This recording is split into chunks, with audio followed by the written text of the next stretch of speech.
Do you like shape-shifting dragons? Do you like princesses who are not in distress? Let's talk about Heir of Amber and Fire.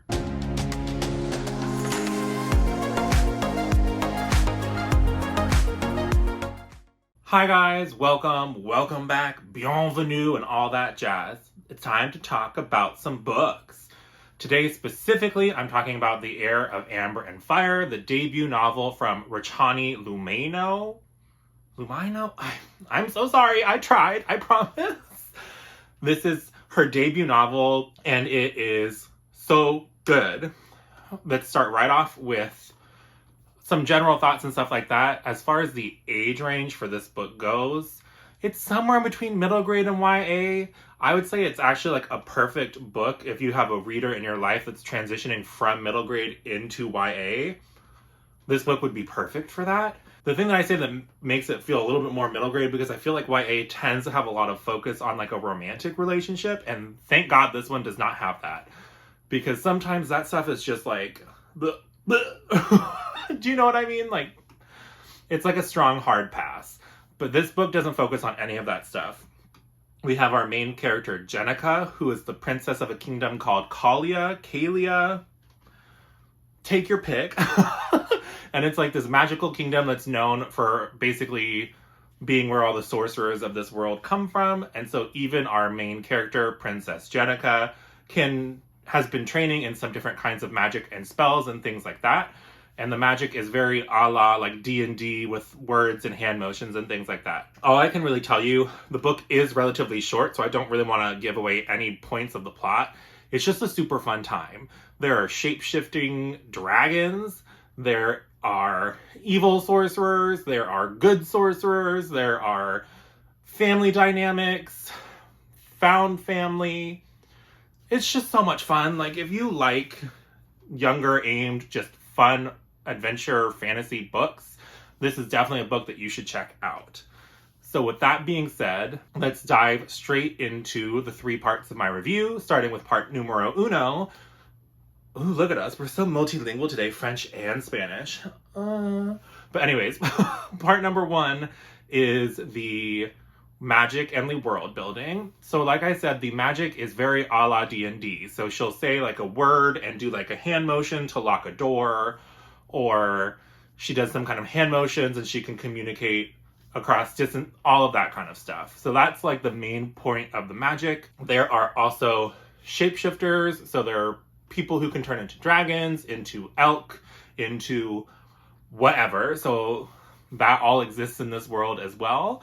And especially the shape-shifting dragons are a large part of the story. So I don't want to say anything more than that because I don't want to give anything away, because I think my Kindle said it was about a 5-hour read, 4.5, 5-hour read. So it is like a quick read.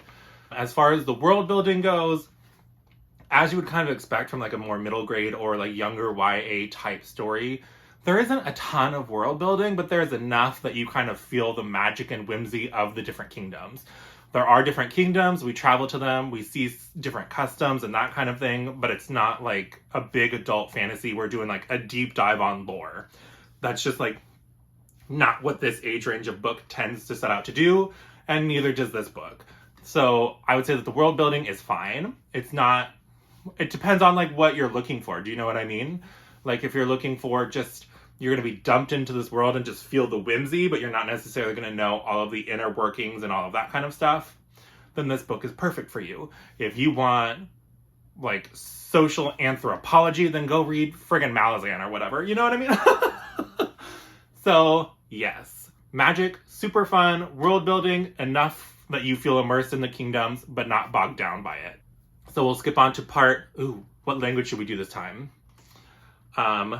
Dois, Brazilian Portuguese. So part 2 is the characters. So we have our main character who we follow the perspective of throughout this whole story, Princess Jenica. In the very beginning of the book, her dad is trying to set up an arranged marriage between her and this other kingdom. And basically her mom and her handmaiden, whatever you want to call it, help her escape the castle and send her on a journey looking for Joy-chan, who is this dragon. And part of that journey, her mom says, go to this particular city and find this dragon seeker. He will help you. And so that's kind of where we start. We have our Princess Jenica, who has been pampered in a palace, who has to learn how to travel, who has to teach herself some of her spells from her grimoire. She goes on a quest to find this dragon to help save her situation, to deal with this arranged marriage, and to potentially save her kingdom from a threat. So she is super cool. Like, you know what I mean? It's definitely following that trend of the girl can save herself, which, like, yes, ma'am, like, you save yourself. So it was just fun. You see her kind of grow and expand from this pampered princess into a much more independent figure in this world who's trying to save her kingdom. There are also some other characters like Bayan, who is a dragon seeker who helps her on this quest. There is Joy-chan, who is a dragon, but I won't give any details. He's cool. He's golden and shiny. What more do you need to know? So, like I said, I mean, you know, it's very younger YA, so we don't get like a super in-depth look at her thoughts and feelings and all of that kind of stuff. But I've really enjoyed the time that I did spend with the Princess Jenica, and I will definitely be reading future books. Like, this book was so much fun. So then that brings us into part 3. Ooh, French again. So that would be the plot itself. So I talked a lot about the plot in the characters section because I really don't want to give away too much because the book is super short. So, like, just know the plot is fun. It's fast-paced. There's dragons. There's magic. There's evil sorcerers. You should read it already. Okay? Like, that's all I have to say to you about that. So the plot is just fun. You know what I mean? Like, sometimes you just want that fun read that's not going to make you cry in a corner. You just want that thing that's, like, uplifting, and you're like, yes, girl power. You fight those hoes, Princess Jenica. You know what I mean? Like, that's very this book. So if that sounds good to you, I would highly recommend you checking it out. This is the first book in a series, trilogy, duology, whatever. Multiple books. And so you should definitely jump on this book while it's hot. It is available now, so you should get it. But, and then, like, overall kind of wrap-up type thoughts. This book was just super good for what it was. I kind of knew it was a younger book going into it, and so I wasn't disappointed. For a YA or middle grade book, it was 4.5 stars. And that's based purely on enjoyment, not necessarily on, like, profoundness or, like, moving. You know what I mean? Like, I don't really rate my middle grades and my, like, YA books necessarily on those kinds of criteria. It's more just like, how fun is it? Was I swept away in the whimsy? And yes, I was. So that's all I have for you today, my friends. If you liked this video, please give it a like and consider subscribing if you want to see more bookish reviews and stuff like this from me. Other than that, I hope you have a great rest of your day, and I'll talk to you again soon. Bye!